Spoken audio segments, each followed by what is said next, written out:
नमस्कार मंडळी, तर आज आपण बनवणार आहोत घरच्या घरी अगदी सोप्या पद्धतीने झटपट असे साजूक तूप। योग्य त्या टीप वापरून नक्की अशा प्रकारे तूप तुम्ही करून पहा। मी प्रियांका तुमचं स्वागत करते मेजवानी विथ प्रियांका या आपल्या यूट्यूब चॅनलमध्ये।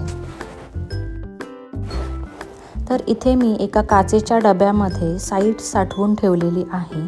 तर एक 15 ते 16 दिवसाची साई साठलेली आहे ही। तर मी इथे गाईचं तूप बनवणार आहे, त्यामुळे मी इथे गाईच्या दुधाची साई, जी रोज आपल्या दुधाला साई येते, ती मी इथे साठवून ठेवलेली आहे। तर सर्वात अगोदर तूप काढण्यासाठी मी साई कशा प्रकारे साठवली ते आपण बघूया। तर इथे मी दुधावरची साई घेतलेली आहे, दूध छान तापवून घेतलेलं आहे, त्यावर आलेली घट्ट अशी साई मी इथे घेतलेली आहे। ती एका मी काचेच्या डब्यामध्ये घेतलेली आहे। त्यानंतर त्यामध्ये मी टाकणार आहे दही। तर मी इथे 1-2 चमचे दही घेतलेलं आहे, 1.5 ते 2 चमचे अंदाजे दही घेतलेलं आहे। ताक असेल तर तुम्ही ताकही टाकू शकता। तर मी इथे दही घेतलेलं आहे, ते दही मी या साईमध्ये टाकणार आहे आणि साईमध्ये टाकल्यानंतर आपल्याला पूर्णपणे मिक्स करून घ्यायचे आहे। मिक्स झाल्यानंतर तुम्ही एखादा तासभर किंवा अर्धा तास बाहेर ठेवा, नंतर तुम्ही याला फ्रीजमध्ये स्टोअर करून ठेवू शकता। अशा प्रकारे रोज तुम्ही साई यामध्ये साठवत जायचं आहे आणि पुन्हा एकदा याला फ्रीजमध्ये ठेवायचं आहे। फक्त साई साठवून ठेवलीत आणि शेवटी तुम्ही दही किंवा ताक ॲड केलं तरीही चालेल आणि अशा प्रकारे केलं तरीही चालेल। तर अशा प्रकारे मी सर्व साई जी आहे ती साठवून घेतलेली आहे। तर दररोज साई यामध्ये साठवताना तुम्हाला साई टाकल्यानंतर पुन्हा एकदा याला मिक्स करून घ्यायचे आहे। दही किंवा ताक एकदाच टाकून मिक्स करण्याची प्रक्रिया तुम्हाला रोज करायची आहे आणि फ्रीजमध्ये स्टोअर करून 15 ते 16 दिवस साई मी छान इथे अशा प्रकारे साठवून घेतलेली आहे। तर आता आपल्याला तूप काढण्यासाठी मी इथे मिक्सरचा वापर करणार आहे। तर मिक्सिंग जारमध्ये मी आता यातलं थोडं थोडं करून मिश्रण जे आहे ते ॲड करून घेणार आहे। तर एक 4-5 चमचे मी यामध्ये सुरुवातीला टाकून घेते। आपण मिक्सरच्या भांड्यामध्ये तूप काढणार आहोत, तर अगदी झटपट असे तूप हे निघते। तर इथे मी मिक्सरच्या जारमध्ये हे साईचे मिश्रण जे आहे ते घेतलेले आहे, त्यामध्ये आपण थोडेसे पाणी टाकून घेऊयात। पाणी टाकल्यानंतर आपल्याला याला फिरवून घ्यायचे आहे। तर मी झाकण लावून याला 30 सेकंदासाठी फिरवून घेते। फिरवून घेतल्यानंतर तुम्ही बघू शकता हे पूर्ण एकजीव झालेले आहे। आता यामध्ये पुन्हा एकदा पाणी टाकून घेऊयात। थोडंसं पाणी मी इथे टाकलेलं आहे आणि पुन्हा एकदा आपल्याला याला फिरवून घ्यायचे आहे। आणखी एखादा मिनिटभर मी इथे फिरवून घेणार आहे आणि तुम्ही बघू शकता मस्त असे लोणी आपले इथे तयार झालेले आहे आणि इथे ताक सेपरेट झालेला आहे आणि लोण्याचा गोळा मस्त असा हा तरंगत आहे। तुम्ही पाहू शकता मस्त असे लोणी इथे निघलेले आहे। तर मी इथे थंड पाण्याचा वापर केलेला आहे। त्याचबरोबर आपण जी साई साठवलेली होती थंड असतानाच मी इथे घेतलेलं आहे। तर तुम्ही त्याला मुरवण लावून पुन्हा एकदा फ्रीजमध्ये ठेवून तो थंड डब्बा तुम्ही इथे घेऊ शकता। जर तुम्ही थंडीच्या दिवसामध्ये करत असाल तर तुम्हाला काही प्रॉब्लेम येणार नाही। जर तुम्ही उन्हाळ्यामध्ये लोणी काढण्याचा प्रयत्न करताल किंवा तूप काढण्याचा प्रयत्न करताल, त्यावेळी तुमचं लोणी जे आहे ते वितळू शकते, त्यामुळे थंड पाण्याचा वापर करा। असे केले तर लोण्याचा गोळा आणि ताक हे सहजरित्या सेपरेट व्हायला मदत होते। तर त्यामुळे नक्की अशा प्रकारे तुम्ही करून पहा, अजिबात चुकणार नाही। बऱ्याच जणांचं असं होतं की लोणी हे सेपरेट होत नाही, ते ताकामध्ये पूर्णपणे मिक्स होऊन जातं, कारण की ते मेल्ट होतं। मिक्सर जेव्हा आपण फिरवतो त्यावेळी त्याच्या उष्णतेमुळे देखील आपलं लोणी जे आहे ते वितळू शकतं। त्यामुळे थंड पाण्याचा नक्की वापर करा।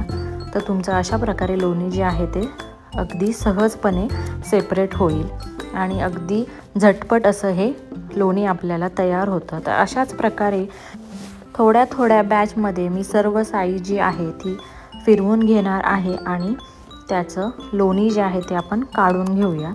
तर तुम्ही बघू शकता मी दुसऱ्या बॅचचंही मस्त असं लोणी इथे मी काढून घेतलेलं आहे आणि छान असं लोणी जे आहे ते सेपरेट झालेलं आहे आणि ताकसुद्धा इथे सेपरेट झालेलं आहे।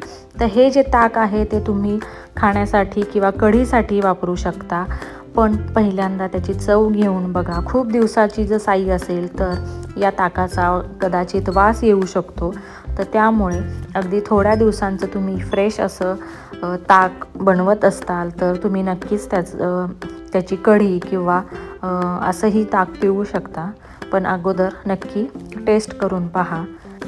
तर इथे आपलं मस्त असं लोणी सर्व काढून झालेलं आहे आणि भरपूर असं लोणी इथे निघलेलं आहे आणि तुम्ही बघू शकता मी इथे पाण्यामध्ये ठेवलेला आहे आपला लोण्याचा जेवढा गोळा निघलेला आहे तो। आणि आता आपल्याला हे पाण्यामध्ये स्वच्छ असं धुवून घ्यायचं आहे। तर लोण्यामध्ये असणारा जो काही कडवटपणा आहे किंवा जो काही वास आहे तो निघून जायला मदत होते। तर अशाच प्रकारे एक 3 ते 4 वेळा मी इथे पाणी टाकून याला स्वच्छ असं धुवून घेणार आहे। तुम्ही बघू शकता जेव्हा आपण लोणी धुवून घेतोय त्यावेळी इथे पांढरं पाणी इथे निघत आहे। तर 3 ते 4 वेळा धुतल्यानंतर जेव्हा पाणी आपल्याला थोडंसं क्लिअर दिसेल तेव्हा आपलं लोणी जे आहे ते स्वच्छ असं धुवून झालेलं आहे असं तुम्ही ओळखू शकता। तर अशाच प्रकारे मी सर्व लोणी जे आहे ते धुवून घेणार आहे। एक 3 ते 4 वेळा मी मस्त याला धुवून घेतलेलं आहे आणि तुम्ही बघू शकता आता आपलं पाणी जे आहे ते पूर्ण असं क्लिअर दिसत आहे। यामध्ये पांढरं असं पाणी दिसत नाही आहे तुम्हाला। तर इथे लोणी जे आहे ते आपलं छान असं धुवून झालेलं आहे आणि आता मी हे पुन्हा एकदा सर्व पाणी जे आहे ते ओतून देणार आहे। आता आपल्याला यातलं सर्व पाणी काढून टाकायचे आहे आणि मस्त असं हे लोणी आणि साखर असं ताजं तुम्ही मुलांना खायला देऊ शकता आणि अगदी फ्रेश असे हे लोणी आणि साखर खूप अप्रतिम लागते। तर आता आपण हे जे लोणी आहे ते एका मी स्टीलच्या पातेल्यामध्ये काढून घेत आहे। आपल्याला आता याला कढवून घ्यायचे आहे, आपल्याला याचे तूप काढायचे आहे। तर मी इथे सर्व एका स्टीलच्या पातेल्यामध्ये घेतलेले आहे। पातेलं थोडंसं मोठं वापरा। तर आता तुम्ही बघू शकता यामध्ये देखील थोडंसं पाणी सेपरेट झालेलं आहे, तर ते देखील मी इथे काढून घेतलेलं आहे। तर जेवढं पाणी तुम्हाला काढता येईल तेवढं तुम्ही यातलं पाणी काढून घ्यायचं आहे आणि आता आपण याला कढवून घेणार आहोत। तर मी इथे गॅसवर ठेवलेला आहे आणि गॅस चालू करून मी अगदी स्लो गॅसवर मी याला वितळवून घेणार आहे। फुल गॅस ठेवला तर ते उतू जाऊ शकतं किंवा जळू शकतं, त्यामुळे इथे स्लो गॅस ठेवायचा आहे आणि पातेलं वापरताना हे मोठं वापरायचं आहे जेणेकरून तुमचं तूप जे आहे ते उतू जाणार नाही। तर इथे बघू शकता एक 5 ते 7 मिनिटानंतर तुमचं तूप जे आहे ते बनायला सुरुवात झालेली आहे। जो लोण्याचा गोळा होता तो पूर्णपणे वितळलेला आहे आणि इथे अशा प्रकारे एक 10 ते 12 मिनिटानंतर तुमचं तूप जे आहे ते छान ट्रान्सपरंट होत आहे।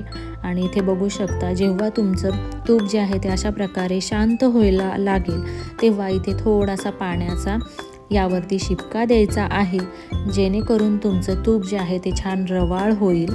तर अशा प्रकारे तुम्ही बघू शकता अगदी ट्रान्सपरंट झालेलं आहे। जोपर्यंत तुमचं जे तूप आहे ते ट्रान्सपरंट होत नाही तोपर्यंत तुम्ही याला छान वितळवून घेऊ शकता। आणि इथे बघू शकता मी आता याला गॅसवरून खाली घेतलेलं आहे आणि अगदी आपल्याला याचा तळ दिसत आहे।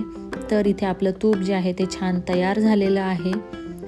आता आपल्याला याला एक 5 ते 10 मिनटं तुम्ही याला थंड करून घ्यायचं आहे आणि त्यानंतर थंड झाल्यानंतरच आपल्याला याला बाटलीमध्ये भरून ठेवायचं आहे।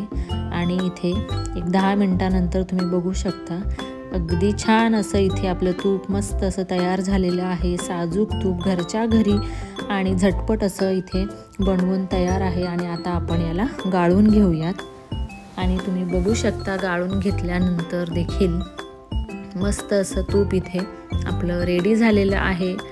आणि हे घरच्या घरी बनवलेलं साजूक तूप तुम्हाला कसं वाटलं ते नक्की कमेंट करून सांगा। आणि हे घरी बनवलेलं तूप तुम्ही नक्कीच मुलांच्या हेल्थसाठी अगदी चांगलं असं हे तूप इथे तयार झालेलं आहे, ते तुम्ही नक्कीच मुलांना देऊ शकता। बाहेरून विकत आणण्यापेक्षा असं हे घरच्या घरी बनवलेलं तूप तुम्हाला कसं वाटलं ते नक्की कमेंट करून सांगा। व्हिडिओ आवडला असेल तर व्हिडिओला लाईक करा, शेअर करा, सबस्क्राईब करा। धन्यवाद।